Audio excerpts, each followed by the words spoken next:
तो hello guys, a very good evening. और बहुत बहुत सॉरी, बहुत लेट वीडियो डाला मैंने सोचा और अब सर डाल देंगे, बट उन्होंने नहीं डाला।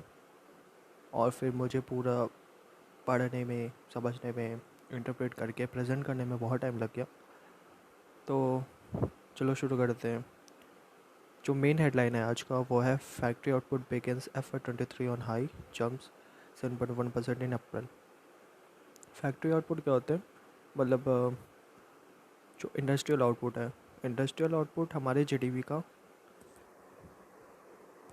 77.6% बाई वेट कवर करता है। तो अगर वो हाई हो रहा है तो ये एक बहुत अच्छे साइन है कि जो हमारा इंडियन इकोनॉमी का ग्रोथ है वो एक पॉजिटिव ट्रैक पे जा रहा है। लेकिन इसी हेडलाइन के लास्ट में हम देखेंगे तो हमें दिखेगा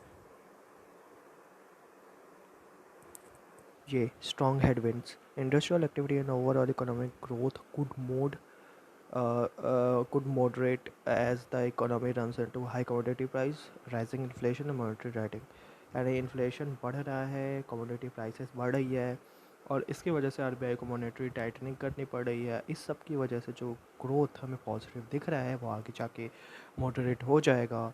और जहाँ तक दिख रहा है कि आगे कोविड की एक और वेव आने वाली है तो थोड़े बहुत रिस्ट्रिक्शन लगेंगे, सप्लाई चेन थोड़ा डिमांड डिस्टर्ब होगा तो ग्रोथ कम होगी ऑब्वियसली।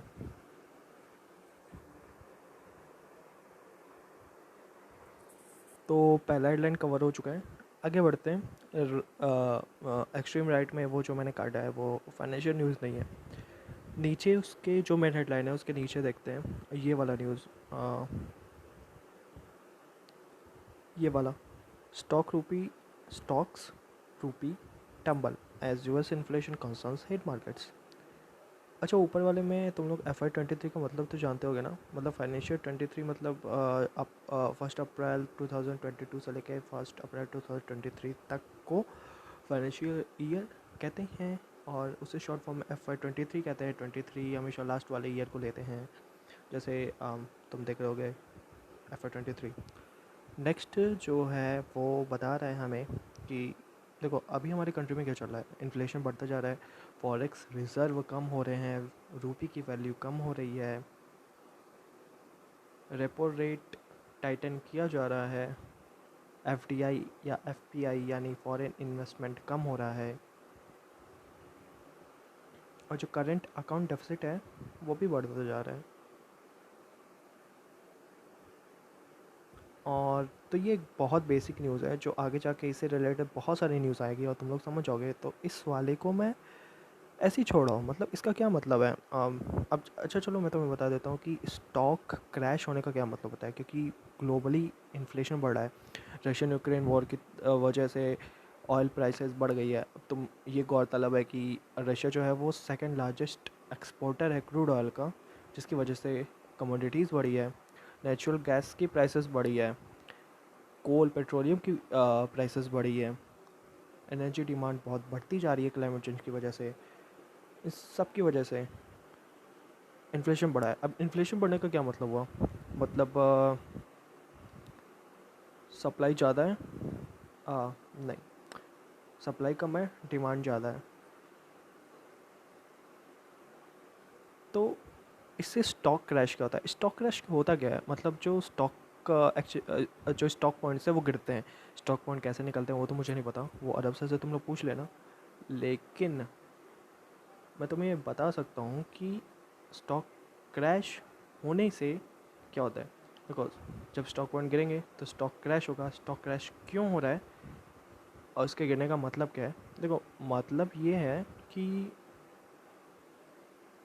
मैं तुम हूँ, उन्होंने शेयर में किसी कंपनी के शेयर को ख़रीदा था, मतलब उसमें पैसे लगाए थे ऑब्वियसली। क्यों? क्योंकि हमें ये भरोसा था कि आगे जाके वो प्रॉफिट कमाएगी और उस प्रॉफिट से हम फ़ायदा लेंगे। बट इन्फ्लेशन बढ़ने की वजह से हमें ये पता चल गया कि भैया वो प्रॉफिट में तो नहीं जाएगी, लॉस में जाएगी। तो इसका मतलब है कि अगर हम अभी अपने शेयर को बेच देते हैं और पैसा निकाल लेते हैं तो आगे जाके हमें लॉस नहीं होगा। मतलब आगे जाके शेयर की वैल्यू अगर अभी 60 रुपये है तो आगे जाके वो 40 रुपये हो जाएगी, हमें 20 रुपये का लॉस होगा, इसीलिए अभी सेल कर दो। तो इस तरीके से क्या होता है, तो ये जो क्रैश होता है ना, वो एक सोशल इवेंट है, एक साइकोलॉजिकल इवेंट है, ना कि इकोनॉमिक इवेंट है। हाँ, बट ये ट्रिगर होता है बाहरी इकोनॉमिक इवेंट से। तो यही होता है, सभी लोग सेल कर देते हैं, पॉइंट्स नीचे गिर जाते हैं, क्रैश हो जाता है। क्रैश होने से क्या होता है, मतलब इसका मतलब क्या हुआ कि अब कंपनी की शेयर की वैल्यू कम हो गई, कंपनी की वैल्यू कम हो गई, कंपनी का जो लिक्विडेटेड कंपनी की जो इक्विटी है वो कम हो गई, कंपनी का प्रॉफिट कम हो गया। इस तरीके से जो टोटल उस कंट्री की इक्विटी है वो कम हो गई। अब कंट्री की इक्विटी कम हो गई, मतलब उसका जो इम्पोर्ट है, जो उसकी आवश्यकता है डिमांड के बेसिस पे, वो बहुत ही ज़्यादा कम हो गई, वो सप्लाई नहीं कर सकता, इन्फ्लेशन बहुत ज़्यादा बढ़ जाएगा। और किसी भी कंट्री के लिए हाई इन्फ्लेशन कभी भी अच्छा नहीं होता है। इसका एग्जांपल तुम जिम्बाब्वे, जो कि एक ट्रेडिशनल एग्जांपल है, अभी अभी तुम लेबनान में देख सकते हो जो अभी हुआ था। वो सभी वर्ल्ड कंट्रीज़, सभी में हाई इन्फ्लेशन देखा गया, अभी श्रीलंका में देखा गया। ये ठीक है, सॉरी कुछ ज़्यादा हो गया, बट इस पर भी बहुत सारी न्यूज़ आएगी। तो ये न्यूज़ कवर हो गया। पहले तो मैं सबको मिटा देता हूँ, सॉरी, बहुत ज़्यादा हो गया है। चलो, तो हमने कवर कर लिया ये वाला, हमने कवर कर लिया ये वाला हमें करना नहीं है क्योंकि ये फाइनेंशियल न्यूज़ है नहीं। अगला है ये, थोड़ा ऑकवर्ड लगेगा, इसे मैं यूएई के हुवेई हुवेई हुआ पता नहीं मुझे कैसे प्रोनाउंस करते हैं।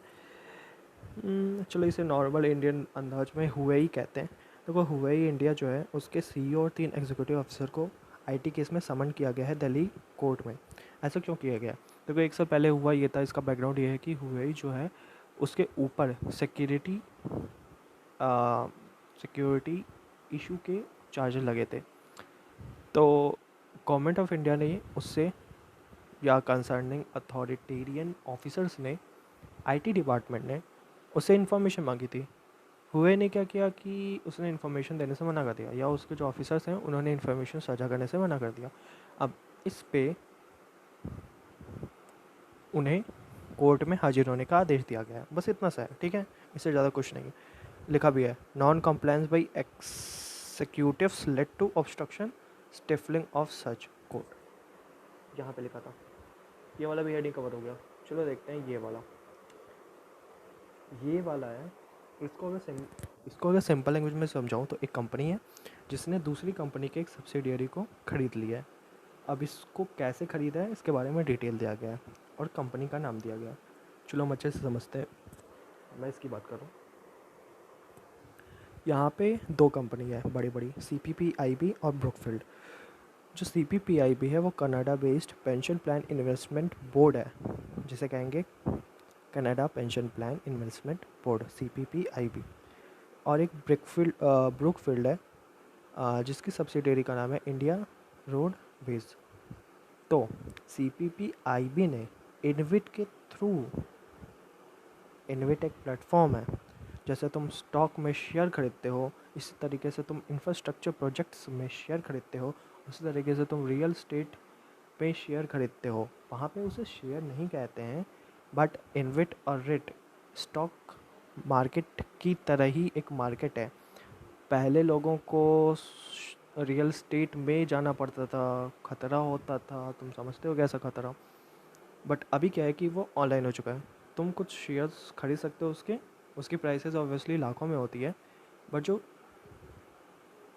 अभी प्रेजेंट में रिट और इनविट के अंदर जो कंपनीज़ हैं जिन्होंने अपने आप को रजिस्टर करवाया है, वो मैक्सिमम पब्लिक सेक्टर है, और जो रिस्क के चांसेस हैं वो बहुत कम है। ऑब्वियसली उसमें तुम्हारे इन्वेस्टमेंट का टेन्योर बड़ा है, और पैसा जो तुमने लगाया है वो बड़ा है, और इसलिए ऑब्वियसली जो प्रॉफिट होता है इससे बहुत बड़ा है।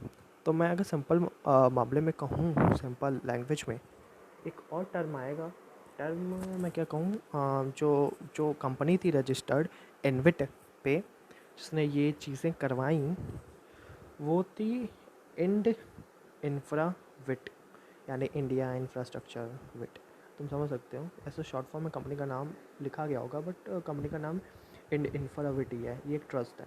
इसने क्या किया कि इनकी डील को साइन करवाया। इनका डील जो साइन हुआ वो 9,000 I think 350 crore, 9,300 crore, sorry, यानी $1.2 बिलियन में पक्का हुआ है। ठीक है, तो ये न्यूज़ था कि CPPIB ने ब्रुकफील्ड के सब्सिडियरी इंडिया रोड बीज को इनविट पे इंड इंफ्राविट ट्रस्ट के थ्रू 9.3 करोड़ रुपीज़, 9.3 के करोड़ रुपीज़ या $1.2 बिलियन में ख़रीद लिया है। ठीक है, ये न्यूज़ था, ये कवर हो गया। अगला सिंपल सा है कि क्रूड ऑयल के प्राइसेस बढ़े हैं, तो जो एविएशन टरबाइन फ्यूल है, ये वाला न्यूज़ कवर कर रहा हूँ। ATF का जो प्राइस है वो बढ़ा है। ठीक है, जो तो एयर फेयर जो है वो भी बढ़ गया है। इससे जो डिमांड है, जो लोग ट्रैवल कर रहे हैं वो कम हो गया है। तो और एयर फेयर का प्राइस जो है वो यहाँ पे लिखा हुआ है कि 3 महीने में सबसे हाई 20% अब हो चुका है। इसका एक लोकल एग्जांपल मैं देता हूँ। मेरा एक कज़न था, उसको अपनी कंपनी के काम से हैदराबाद जाना था। तो कॉर्पोरेट्स में ये होता है कि अगर वो तुम्हें अपने प्रोजेक्ट के लिए कहीं बाहर भेज रहे हैं तो वो तुम्हारे ट्रैवल का खर्चा रिम्बर्स करेंगे। हुआ ये कि उस कंपनी ने कहा कि भाई तुम एक दिन का एक्स्ट्रा छुट्टी ले लो। ग्रुप में बहुत ज़्यादा लोग हैं। उसने कहा भैया तुम एक दिन का एक्स्ट्रा छुट्टी ले लो, दिल्ली से हैदराबाद जाने में 22 घंटे लगते हैं, तुम एक दिन का टाइम लेके चले जाओ, बट हम तुम्हें रेल से ही भेजेंगे क्योंकि एयर फेयर का खर्चा हम नहीं उठा सकते। तो ये लोकल एग्जांपल था कैसे ये हमें इफ़ेक्ट कर रहा है। हमारा क्या हमारा क्या नुकसान हुआ? टाइम और एनर्जी वेस्ट हुआ। तो ये न्यूज़ कवर हो गई। अगली न्यूज़ पे चलते हैं। वो है, एक मिनट,